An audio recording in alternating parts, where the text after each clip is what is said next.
নমস্কার, কেমন আছেন সবাই? আমার ছোট্ট পরিবারের আরেকটি ব্লগে আপনাদের সকলকে স্বাগত জানাই। আমার যেটা কাজ সকালবেলা বাচ্চাদের টিফিন প্যাক করা, তো সেটাই আমি শুরু করে দিয়েছি। তো এই টিফিন বক্সটা দেখছেন, এটা নতুন। আমার ছেলে কিছুদিন হলো স্কুল থেকে এটা গিফট পেয়েছে। তো তাকে টিফিনে এখন দিলাম আমের সিজন, তো আম না দিলে তো হবে না, আর দিলাম বিস্কিট। তো তাদের তৈরি করে পাঠিয়ে দেওয়া হয়েছে। এখন এসেছি বরের টিফিন রান্না করার জন্য। তো বানাবো আজকে আলু কচুর দম। তো আলু কচুর জন্য ধরুন তেলে জিরে ফোড়ন দিয়ে তার মধ্যে আলু কুচি কুচি করে কেটে, আর এদিকে কেটেছি আমি কচু। খুব একটা বড় করিনি, এগুলো একটু লম্বাটে কচু ছিল। তো এইগুলো শুনেছি মানে সেদ্ধ খুব কম হয়। তো আমি অনেক সময় কিন্তু কচুটা না একটু জলে ভাপা করে দিই, তাহলে করে মানে তার মানে গলা চুলকোয় না বা তাড়াতাড়ি সেদ্ধও হয়ে যায়। কিন্তু দেখছি যে হাতে অনেকটা সময় কমও ছিল। আর তো আমি বললাম যে ঠিক আছে, ডাইরেক্ট তেলে দিয়ে দিচ্ছি। দেবো একটু টমেটোটা কুচিয়ে নিলাম।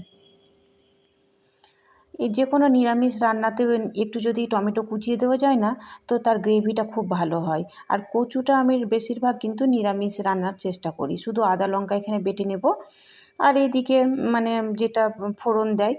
তো দেখছি যে সবজিতে একটু তেল কম, তো মশলার উপরে একটু তেল দিয়ে ভালো করে নাড়িয়ে দেব। আজকে কি হয়েছে, যে এখন রান্না করছি তখন কিন্তু আমি জানতাম না যে আজকে আমাদের হঠাৎ করে একটা বিকেলবেলা প্রোগ্রাম হবে। এখানে কিন্তু বর অফিস যাবে বলেই যেরকম রেগুলার রান্না করি তেমনটিই করছি। একটু উপর থেকে লবণ আর হলুদ দিয়ে দিলাম, জিরে গুঁড়ো দিয়ে দিব। আর উপর থেকে একটুখানি মশলা, যেহেতু শুকনো, জল দিয়ে একটু ভালো করে নাড়িয়ে নেব। তো তখনও আমি জানতাম না, তো যথারীতি বাচ্চাদের স্কুল পাঠিয়ে দিয়েছি। আর আমার বরেরও অফিস এখন, তো তার জন্য রুটি আর সবজি বানিয়ে নিচ্ছি। কিন্তু বিকেলে হবে কি, আমাদের দুপুরবেলা একটা ফোন এসেছিল যে মানে আমরা তো যখন আমাদের বিয়ে হয়, তো নতুন সংসার কিন্তু আমরা বিয়ের পরে শুরু করেছিলাম পুনেতে। তো পুনেতে আমরা একদমই, বুঝতেই পারছেন, নতুন সংসার, কিছুই জানি না, হাত পা নিয়েই শুধু আমরা পুনেতে গিয়েছিলাম। তারপরে সেখানে অনেক পরিচিত হয়, অনেক বাঙালিও ছিল। তো আমার প্রথম সংসারের মানে সাক্ষী বলতে পারেন তাদের। তো এতদিন পরে হঠাৎ করে তাদের নাকি যোগে যোগে আজকে এখানে কেমন একটা ওর মাসি শাশুড়ির বাড়ি, তো ওরা আজকে আসবে। তো আমাদেরকে বলেছে যে তুই বিকেলবেলায় কোনো একটা জায়গায় আমরা সব মিট করব। তো এই যখন মানে আমি ভিডিওটা বানাচ্ছিলাম, তখন কিন্তু আমাদের কোনো প্ল্যান ছিল না। আমি ভয়েসটা পরে দিচ্ছি, তাই আমি আপনাদের আগে বলে রাখলাম। তো একটু ওপর থেকে দিয়ে দেবো ভাজা মশলা, ঘি, আর একটু নুনের স্বাদটা একটু অ্যাডজাস্ট করার জন্য দিয়ে দেবো 3-4টে চিনির দানা। ব্যাস, আমার সবজি একদম রেডি। কালকে যখন ওর বাবা বাজারে গিয়েছিল, তো সবজি বাজারে, তো তো দেখতে পেয়েছে একটা দোকানে ছাতু বিক্রি করছে, মানে গরম গরম ওই সেখানেই মানে ভাজছে, ভেজে মেশিনে পিস করে মানে ছোলা আর যবের মানে ছাতু দিচ্ছে। তো এই দেখে তো ওর বাবার লোভ সামলাতে পারলো না।